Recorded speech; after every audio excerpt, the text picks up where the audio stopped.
नमस्कार सभी को। अब इस वीडियो में हम बात कर रहे हैं स्वरूपात्मक संप्रदाय की, है ना। जो प्रमुख संप्रदाय स्वरूपात्मक संप्रदायवादी थे जॉर्ज सिमेल और वीरकांत, उनकी चर्चा हमने पिछले वीडियो में कर ली थी। आज के इस वीडियो में हम बात करते हैं वॉन विच की। तो वॉन विच जो विद्वान हैं वो भी समाजशास्त्र को एक विशेष विज्ञान बनाना चाहते हैं। तो इन्होंने लिखा है कि समाजशास्त्र एक विशिष्ट विज्ञान है जो कि मानवीय संबंधों के स्वरूपों का अध्ययन है और यही उसका विशिष्ट क्षेत्र है। तो ये भी विद्वान हैं, ये भी समाजशास्त्र को एक स्वतंत्र और विशेष विज्ञान बनाना चाहते हैं और इनकी भी मान्यता यही है कि हमें समाजशास्त्र के अंतर्गत सभी प्रकार के सामाजिक संबंधों का अध्ययन नहीं करके सामाजिक संबंधों के कुछ विशिष्ट स्वरूपों का ही अध्ययन करना चाहिए, तभी समाजशास्त्र एक स्वतंत्र और विशेष विज्ञान बन सकता है। तो वॉन विच ने सामाजिक संबंधों के 650 स्वरूपों का अध्ययन किया और अध्ययन करते हुए बताया कि समाजशास्त्र को केवल इन्हीं स्वरूपों के अध्ययन में अपने आप को लगाना चाहिए। 650 प्रकार के सामाजिक संबंधों के स्वरूप बताए उन्होंने और कहा कि समाजशास्त्र के अंतर्गत केवल इन्हीं स्वरूपों का अध्ययन किया जाना चाहिए। अब कई बार क्वेश्चन ये आ जाता है कि वॉन विच ने कितने प्रकार के सामाजिक संबंधों के स्वरूपों की बात की है, तो यहाँ उत्तर आता है 650। तो 650 प्रकार के सामाजिक संबंधों के स्वरूप बताए और कहा कि समाजशास्त्र को केवल इन्हीं सामाजिक संबंधों के स्वरूपों का ही अध्ययन करना चाहिए, तभी समाजशास्त्र एक स्वतंत्र और विशेष या विशिष्ट विज्ञान बन पाएगा। अगले इसी संप्रदाय में हम बात करते हैं मैक्स वेबर की। और मैक्स वेबर जो थे वो भी समाजशास्त्र को एक विशिष्ट विज्ञान मानते हैं और इनके अनुसार समाजशास्त्र सामाजिक क्रियाओं का अध्ययन करता है। अब सामाजिक क्रिया का मतलब हुआ कि व्यक्ति के द्वारा किया गया अर्थपूर्ण उद्देश्यमूलक व्यवहार। सामाजिक क्रिया यानी अर्थपूर्ण उद्देश्यमूलक व्यवहार ही सामाजिक क्रिया है। तो मैक्स वेबर ने कहा कि समाजशास्त्र को एक अगर विशिष्ट विज्ञान बनाना है तो हमें समाजशास्त्र को केवल इन सामाजिक क्रियाएं जो हैं और इन सामाजिक क्रियाएं हैं जिनका आधार की सामाजिक व्यवहार है, केवल इन्हीं के अध्ययन तक अपने आप को सीमित रखना चाहिए, तभी समाजशास्त्र एक विशिष्ट विज्ञान बन सकता है। तो मैक्स वेबर की भी ये मान्यता है कि सामाजिक क्रियाओं का आधार व्यवहार है, अतः समाजशास्त्र का कार्य सामाजिक व्यवहारों को समझना और उनकी व्याख्या करना है। इनके अनुसार सामाजिक क्रियाओं की विस्तृत व्याख्या एवं विश्लेषण से ही समाजशास्त्र में अनुभव और तर्क पर आधारित नियमों का निर्माण किया जा सकता है। और यदि समाजशास्त्र के अंतर्गत सभी प्रकार के सामाजिक संबंधों का अध्ययन किया जाएगा तो इसका क्षेत्र बेहद ही अस्पष्ट और असीमित हो जाएगा। अतः यह जरूरी है कि सामाजिक संबंधों का अध्ययन निश्चित सीमा में ही किया जाए। तो इसीलिए इन्होंने बताया कि समाजशास्त्र के अंतर्गत सामाजिक क्रियाओं का ही समाजशास्त्र के अंतर्गत क्या सामाजिक क्रियाओं समाजशास्त्र सामाजिक क्रियाओं का अध्ययन करता है और इन क्रियाओं का आधार व्यक्तियों के व्यवहार है। तो उन्होंने कहा कि व्यक्तियों के जो व्यवहार है ना, जिनसे कि सामाजिक क्रियाएं होती हैं, तो उन सामाजिक क्रियाओं की ही विस्तृत व्याख्या एवं विश्लेषण से ही समाजशास्त्र में अनुभव और तर्क के ऊपर आधारित नियमों का निर्माण हो सकता है, तभी समाजशास्त्र के अंतर्गत अनुभव और तर्क पर आधारित नियमों का निर्माण किया जा सकता है। अतः समाजशास्त्र के अंतर्गत सभी प्रकार के सामाजिक संबंधों का अध्ययन ना करके केवल समाजशास्त्र के अंतर्गत सामाजिक क्रियाओं का अध्ययन ही किया जाना चाहिए। तो इस 4 हमने विद्वानों की चर्चा कर ली है स्वरूपात्मक संप्रदाय के अंतर्गत। सबसे पहले जॉर्ज सिमेल जो कि इसके समर्थक या प्रवर्तक हैं, जॉर्ज सिमेल, वीरकांत, वॉन वीज और मैक्स वेबर। अब कई बार क्वेश्चंस ये भी आता है कि समाजशास्त्र के क्षेत्र को कितने भागों में बांटा गया है। तो हम बात कर सकते हैं कि समाजशास्त्र के क्षेत्र को 2 भागों में बांटा गया है, एक स्वरूपात्मक संप्रदाय और दूसरा है समन्वयात्मक संप्रदाय। हमने आज बात की है इस वीडियो के अंतर्गत स्वरूपात्मक संप्रदाय की।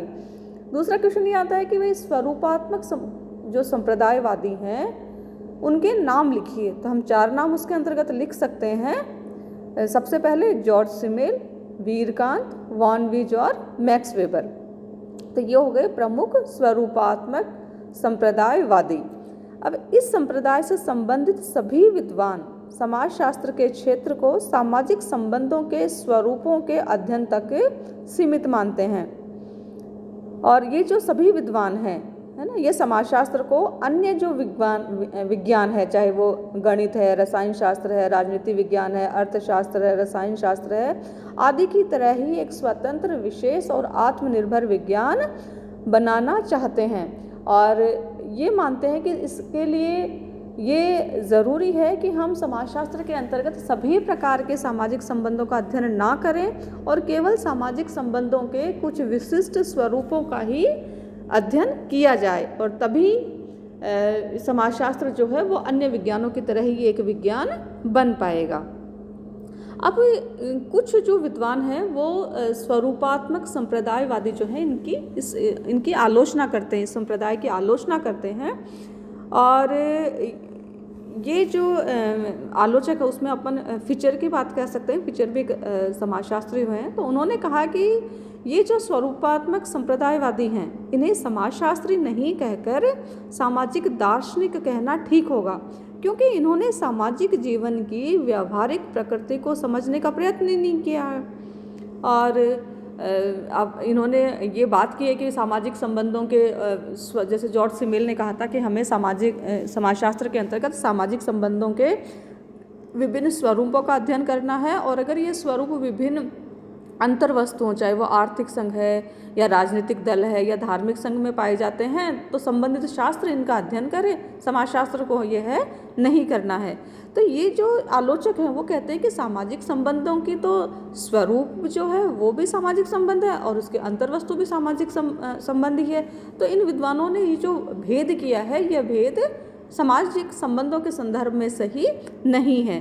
तो इनकी आलोचनाओं को हम अब लेते हैं। सबसे जो पहली आलोचना है वो ये कह कर के की गई है इनकी कि ये जो स्वरूपात्मक संप्रदाय से संबंधित जो विद्वान हैं उनका ये मानना है कि सामाजिक संबंधों के स्वरूपों का अध्ययन किसी अन्य विज्ञान के द्वारा नहीं किया जाता है, अतः समाजशास्त्र को एक नवीन विज्ञान के रूप में इसका अध्ययन करना चाहिए। तो यह कहना निराधार है, क्योंकि सामाजिक संबंधों के बहुत सारे स्वरूप है, जैसे प्रभुत्व है, सत्ता है, शक्ति है, स्वामित्व है, दासता और संघर्ष है। तो इनका अध्ययन कानून शास्त्र में काफ़ी व्यवस्थित रूप से किया जाता है, और जैसे प्रभुत्व, सत्ता या शक्ति का है ना अध्ययन राजनीति शास्त्र के अंतर्गत भी किया जाता है। तो इनकी जो स्वरूपात्मक संप्रदायवादी कहते हैं ना कि भाई सामाजिक संबंधों के कुछ विशिष्ट स्वरूप है और इनका अध्ययन केवल और केवल समाजशास्त्र के अंतर्गत ही किया जाएगा, तो यह कहना उनका गलत है, क्योंकि सामाजिक संबंधों के जो विभिन्न स्वरूप है, चाहे प्रभुत्व, सत्ता, शक्ति, स्वामित्व, दासता, आज्ञा पालन आदि, इनका अध्ययन कानून शास्त्र में भी किया जाता है और राजनीति शास्त्र के अंतर्गत भी किया जाता है। दूसरी आलोचना है वो इस आधार पर की जाती है कि इस संप्रदाय यानी स्वरूपात्मक संप्रदाय के जो समर्थक हैं इन्होंने स्वरूप तथा अंतर्वस्तु में भेद किया है और उन्हें एक दूसरे के ऊपर ये बताया है कि ये एक दूसरे के ऊपर किसी प्रकार का कोई भी प्रभाव नहीं डालते हैं, दोनों ही एक दूसरे से अलग हैं। लेकिन सामाजिक संबंधों के स्वरूप तथा अंतर्वस्तु को एक दूसरे से पृथक करना संभव नहीं है। इस संबंध में सोरोकिन जो समाजशास्त्री उन्होंने लिखा है कि हम एक गिलास को शराब, जल या शक्कर से बिना उसके स्वरूप को परिवर्तित किए हुए भर सकते हैं, परंतु मैं एक सामाजिक संस्था के विषय में कल्पना भी नहीं कर सकता कि उसका स्वरूप उसके सदस्यों के बदल जाने के बाद परिवर्तित नहीं होगा। क्योंकि यह बात कही थी जॉर्ज सिमेल ने। उन्होंने कहा था कि भाई हम 3 ग्लास लेते हैं और तीनों को अलग अलग पदार्थों से भरते हैं और ग्लासों का एक स्वरूप हो और एक जो चीज़ भरी गई है उनमें वो उसकी अंतर्वस्तु और दोनों एक दूसरे को प्रभावित नहीं करते हैं। तो इसी जॉर्ज सिमेल की जो ये प्रमुख जो बात कही थी, उन्होंने उदाहरण देकर के समझाने का प्रयास किया था, उसी की आलोचना करते हुए सोरोकिन ने लिखा है कि हम एक गिलास के अंदर है ना शराब, जल या शक्कर से बिना उसके स्वरूप को परिवर्तित करते किए हुए भर सकते हैं, किंतु एक सामाजिक संस्था के विषय में मैं कल्पना भी नहीं कर सकता हूँ कि उसका स्वरूप उसके सदस्यों के बदल जाने के बाद भी परिवर्तित नहीं होगा। स्पष्ट है कि जब सामाजिक संबंधों के क्षेत्र में स्वरूप और अंतर्वस्तु को एक दूसरे से पृथक नहीं किया जा सकता तो समाजशास्त्र के अंतर्गत केवल सामाजिक संबंधों के स्वरूपों का अध्ययन करना संभव नहीं है। ठीक है, तीसरी आलोचना लेते हैं हम। ये जो स्वरूपात्मक संप्रदायवादी है, इन्होंने समाजशास्त्र को अन्य सामाजिक विज्ञानों से पृथक, एक स्वतंत्र और एक परिशुद्ध, एक प्योर विज्ञान बनाना चाहते हैं, परंतु ऐसा होना संभव नहीं है। और इसका कारण जो आलोचक देते हैं वो यह है कि विभिन्न सामाजिक विज्ञानों में पारस्परिक निर्भरता पाई जाती है। सभी सामाजिक विज्ञान थोड़ी बहुत मात्रा में एक दूसरे से कुछ ग्रहण करते हैं। यानी आलोचक जो हैं वो कहते हैं कि जो विभिन्न सामाजिक विज्ञान हैं उनमें पारस्परिक निर्भरता पाई जाती है, वो एक दूसरे के ऊपर निर्भर होते हैं, कमोवेश मात्रा में एक दूसरे से कुछ ना कुछ ग्रहण करते हैं। इसलिए जो ये विद्वान हैं, जो ये संप्रदाय के समर्थक हैं, जो समाजशास्त्र को एकदम प्योर विज्ञान बनाना चाहते हैं, तो यह बिल्कुल भी संभव नहीं है, क्योंकि सामाजिक विज्ञान जो है वो एक दूसरे के ऊपर आश्रित हैं। चौथी आलोचना हम ले सकते हैं कि इस संप्रदाय, ये जो स्वरूपात्मक संप्रदायवादी है, इसके समर्थक समाजशास्त्र को एक नवीन विज्ञान मानते हुए इसके अध्ययन क्षेत्र को सीमित रखने पर जोर देते हैं। क्योंकि स्वरूपात्मक संप्रदायवादी क्या कहते हैं कि समाजशास्त्र को केवल और केवल सामाजिक संबंधों के कुछ स्वरूपों का अध्ययन ही करना चाहिए। तो ऐसा कह करके वो इसके अध्ययन क्षेत्र को सीमित रखने पर जोर देते हैं।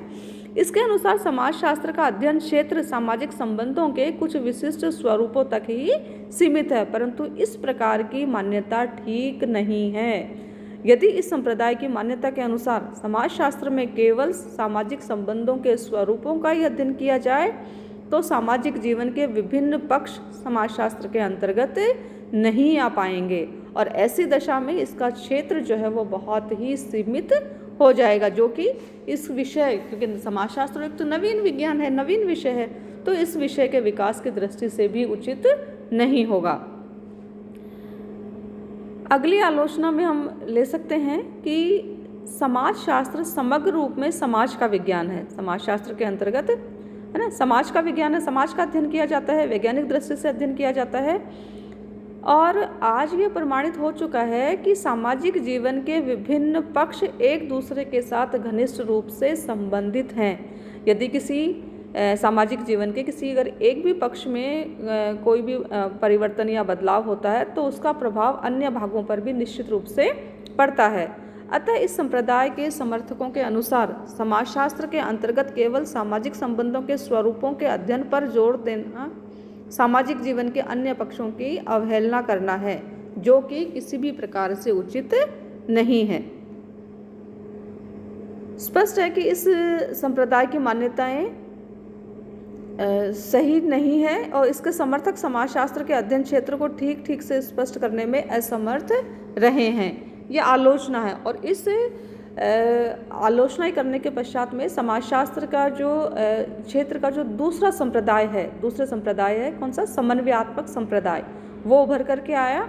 और उन्होंने जो समन्वयात्मक संप्रदायवादी है, उन्होंने कहा कि हमें समाजशास्त्र के अंतर्गत संपूर्ण समाज को एक इकाई मान करके इसका सामान्य दृष्टि से अध्ययन करना चाहिए। तो इस समन्वयात्मक संप्रदाय हम लोग नेक्स्ट वीडियो में लेंगे। धन्यवाद।